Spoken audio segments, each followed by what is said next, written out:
This is the UR Business Network.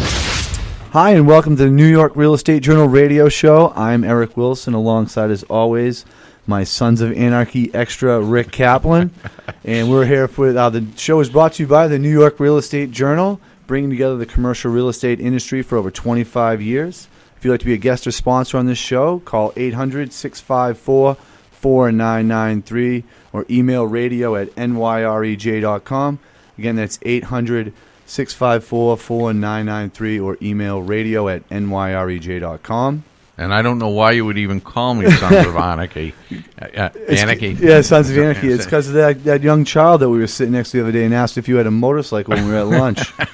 And it's because it probably has that little to do with our mustache. We're going to be joined here by Dan Saperstone of the Cabot Group from Rochester, New York. They're going to talk about the Upstate market in New York. I know we talk a lot about downtown, but let's take a look at what's going on up in Buffalo area, one of our rivals with the New England Patriots. Yeah, that's true. He's going to join us on the phone, so I'm going to bring him in, and we're going to get right into it. Are you ready, Rick? Because I know that you're ready. Always looking for investment Let's opportunities. Go. And, I'd like to find out a little bit about Upstate New York, of course. what's going on there. Right. So Dan Saperstone, the Vice President of the Cabot Group, is about to join us on air. Dan, are you there? Yes, I am. Thank you. Fantastic. Let's tell us about yourself and the Cabot Group, what you guys do. Well, we are a full-service real estate management and consulting firm, and we're based in Rochester in upstate New York. We have a client base of generally institutional clients, universities, healthcare systems, governmental agencies. We handle all aspects of the commercial real estate market, from the standard brokerage business, buy, sell, lease, to facility management, to consulting services, to financing for our clients, both buying, selling, leasing, whatever is needs. We solve our clients' problems, real estate problems. Okay. And, first question is, how has the upstate market rebounded from 2008 and the downfall that we faced? It is rebounded nicely in the past year and a half or two. This is, of course, we know the Rochester market. We're here. We also know the Western New York State market, which would be Buffalo. We are starting to see some real progress in creation of new facilities, the redevelopment of existing facilities. The hottest properties right now that we're dealing with are rentals, loft apartments, residential stuff. Repurposed buildings in the center city are just all being converted to loft apartments and going very quickly. We're seeing some downtown development of brand new stuff in the center city. It's been a focus for the last year in Rochester, year and a half with Rochester, with public-private partnerships in repositioning buildings and some new construction. So we've seen a real uptick here in Rochester and in Buffalo. And, of course, some of that is the flow of funds from banks is really making it a little easier. Mm-hmm. Now, Dan, how is the occupancy rate? As fast as our clients can build loft apartments, they're going. These are all rentals. Mm-hmm. They're converting these buildings into lofts. The more exposed brick, the better. And they're flying out of downtown. Commercial space that's been vacant for years is now being converted to rentals, and they're selling out before they're ready. Now, is there new industries moving toward the area, or is it just the growth of the industries that you guys already kind of have a hold on? Like as you were saying, the institutions and the healthcare and things like that. Well, it's interesting. The big three in Rochester used to be Kodak, Xerox, Bausch & Lomb. Kodak is essentially gone from Rochester. Bausch & Lomb is not a shadow of what it was. So we're seeing different players come to town. The healthcare systems and the University of Rochester Strong Memorial Hospital are the area's biggest employers. They're growing tremendously, spinning off their experimental stuff into freestanding businesses, and they're occupying space. We're seeing that kind of thing. The small and medium-sized companies that very often people don't even know exist, 100 employees or so, are expanding, taking space, and increasing their employee base. But we used to rely on this white-collar Kodak, for instance. When I was a kid, there were 60,000 people working for Kodak. Today, there are 4,000. But a lot of those engineering and high-tech jobs have gone to other smaller startups, which have been very successful and are really driving our local economy. So there's a lot of redevelopment going on, is basically what you're trying to tell us. Yeah. So were there a lot of like old factories that they're redeveloping into like office building type property, or are they building new structures? There are several new structures. There's been a real focus on center city development here. It was neglected for years, and it fell, as you know, up here in the Syracuse, Rochester, Buffalo.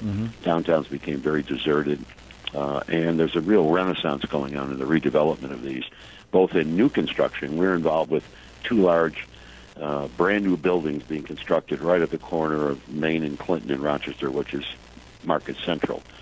Collectively 150,000 square feet of new space, which is commercial office space. But some of the old warehouses along the river, some of the old factories along the river that were vacant for years, through a public-private partnership with the city, have been repositioned into loft apartments with some retail. And we're now getting to a point where we have enough people renting and living downtown that retail's coming back. For a long time, when the population spread to the suburbs, the retail left the center city. That's all being reversed. It's taken 10 years, but it's being reversed. And it's generated a real sense of energy and vitality in center city, which has been a very good part and a very cool part of the downtown redevelopment, both in Rochester and Buffalo.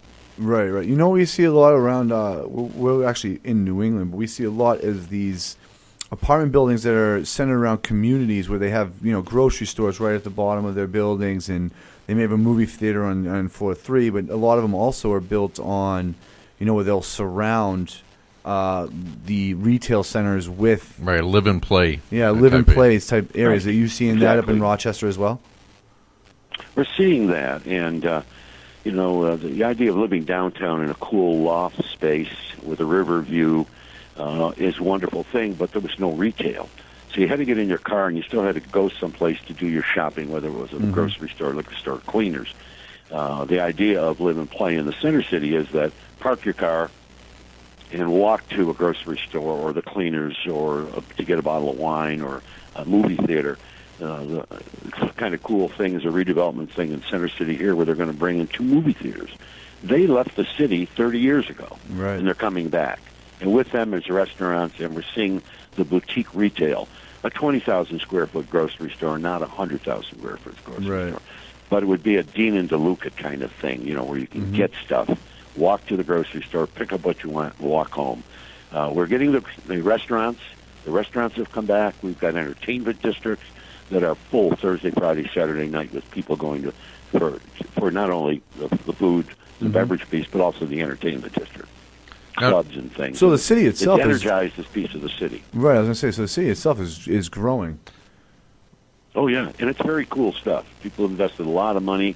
The city has invested a lot of money in streetscapes, making it inviting, making it safe, providing parking. They've done some cool things. Is it a walkable city? It is a walkable city. And the center city, for the longest time, scared folks because, again, it was pretty much abandoned.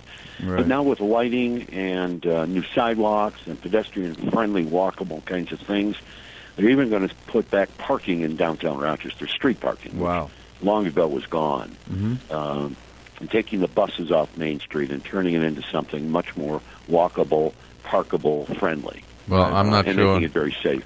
Dead of winter. Cool dead of winter, it's probably not that walkable. But I've been to dead of winter. We got some real issues up here that you guys like. Well, you got some of it. Yeah, right. That's right. That's 3 or 4 months. Yeah, that's right. So the cities in like Rochester and Buffalo, are they backing the growth in that area? They have some incentives that they put in place to bring the business back and the. Oh, absolutely. These public-private partnerships are doing some interesting things with some kind of tax abatement, reduced taxes for a period of time, low-interest loans. The utilities have produced grants for energy conservation in these buildings. Some of these buildings were abandoned and the city took over ownership, and they've demolished some of these buildings and turned them into parking lots because if you're going to put downtown living, you need to, in upstate New York, People are car-driven. They want a place to park their cars. So the city has contributed some of these things.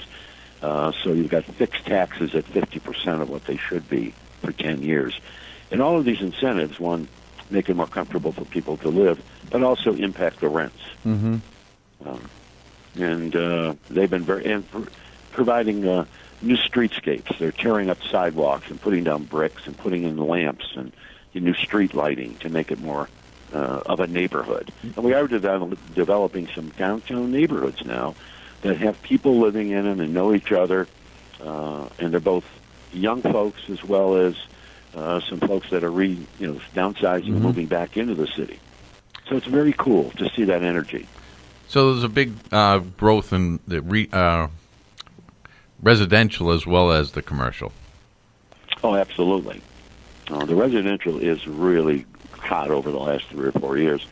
And the plan for the city over the next 10 years is to continue this growth. I think in 5 or 6 years you won't recognize downtown Rochester. That's going to be how transformative it will be. And the same is in Buffalo, because I have friends there. I go to Buffalo, and they're ahead of us. They're ahead of Rochester in terms of creating neighborhoods, reusing space, providing security, providing assistance to developers with low-interest loans and tax abatement issues and improvements to the streets.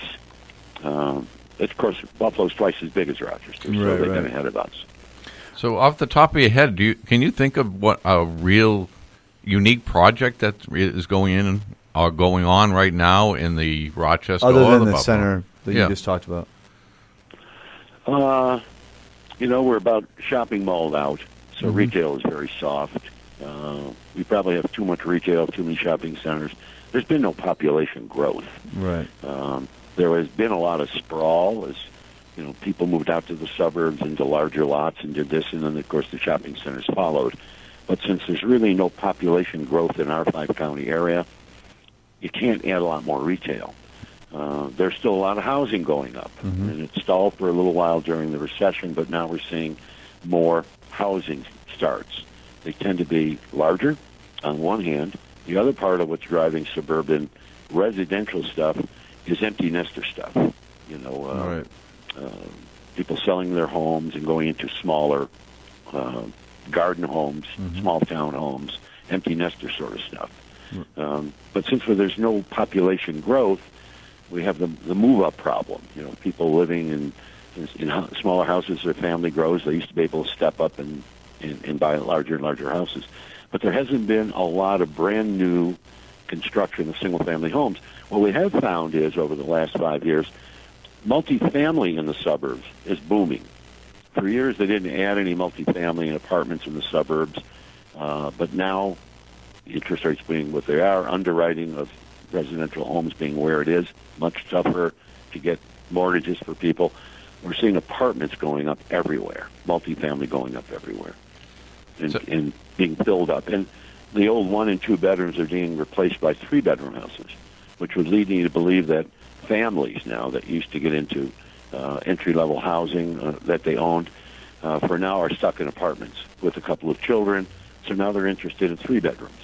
Right, pools and amenities. Right, we tend to be hearing more now than ever before that a lot of people are not going for the big homes. Everyone's starting to look at smaller properties, more efficient, and even the new properties that they're building, right? Micro units, things like that. Because I guess much smaller. You downsize. Well, you don't even have to downsize. Right.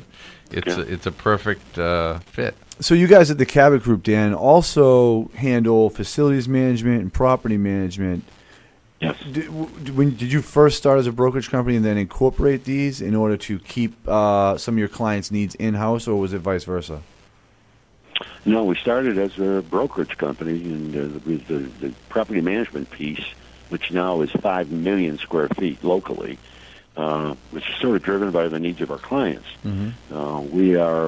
Our clients include, again, these 2 big health systems, and we do all of their off-campus site selection. We assist with build-out, assist with negotiating a lease, and then we do the property management, and that has just grown and grown and grown. And as we've grown, we've decided that we really want to keep as much in-house as possible for obvious reasons, including working with our lenders, friends, to provide financing for projects, whether it's a buy or a sell or someone wants to build or construct. We're trying to help them to keep it all in-house. So the business has continued to grow, and after 40 years, we're continuing to grow the business by adding services, adding clients. We do have small clients. We do the traditional brokerage business. Mm-hmm. You have a building, it's $750,000. You want us to sell it, we'll sell it for you, we'll lease it for you. We help with acquisitions. But a large part of our business are large institutional clients. And does Cabot Group have their own properties that they own? No, we do not. Oh, okay. So we're not in competition with our clients. Right. For tenants. Right. We're just an independent. We are counselors as much as a traditional brokerage. We are the outsourced real estate department for these two big health systems. We have large institutional clients, 5,000 apartments we manage for them, and then we just sold 4,500 units that were one client's through a trust. We monetize them, the money going to a charitable remainder trust. So we do all sorts of things, and we try to keep it all in-house, and we think we have the expertise to do that. Been very successful. Well, we appreciate you coming on, Danny. I mean, you filled us again with an enormous amount of information on the Rochester market, the Buffalo area, the new construction going on. You gave us an overview of what the Cabot Group does. How would someone listening to our show get in touch with you or learn more information about the Cabot Group, and how can they get in contact with you guys? Well, they can call us, and it's 585-381-1500, or they can email me at Saperstone, Saperstone, at thecabotgroup.com. Love to chat with folks. If they're interested in our market, I'm happy to work with them, give them some information, and hopefully do some business with them. Fantastic. Thanks so much, Dan, for joining us. Thank you, Dan. Thank you for having me on. Thank you, guys. I appreciate it. Our pleasure. And that was Dan Saperstone, the Vice President of the Cabot Group, talking about the Upstate market. Obviously, the Cabot Group services in Rochester. It really feels like, Rick, everywhere we go, there's just more and more renovations, new residential. We're moving people back into the city. Yeah, I mean, because for the longest time, the cities were very expensive. Mm-hmm. So it was not affordable for a young family to move into the city. And now they're making it, like I said before, living and play. Right. So you can have your... and it's affordable. Yeah. I mean, that's really what it is. I mean, it comes down to... And actually, a lot of people are now starting to look at trying to find a profession outside of the major cities, like, in New York City. Instead of being right in New York City, try to find something outside, like upstate. Westchester County or upstate. Yeah, because it's more affordable. Mm-hmm. So you might make $20,000 less a year, but you're paying out more, right? Right. You have more money to play with. That's right. Well, what a great show again. Another great show. Another great show. That's Rick's tagline. And that show is brought to you by the New York Real Estate Journal, bringing together the commercial real estate industry for over 25 years. If you'd like to be a guest or sponsor of this show, call 800-654-4993 or email radio@nyrej.com. Again, that's 800-654-4993 or email us at radio@nyrej.com. And you just listen to Eric and Rick of the New York Real Estate Journal radio show.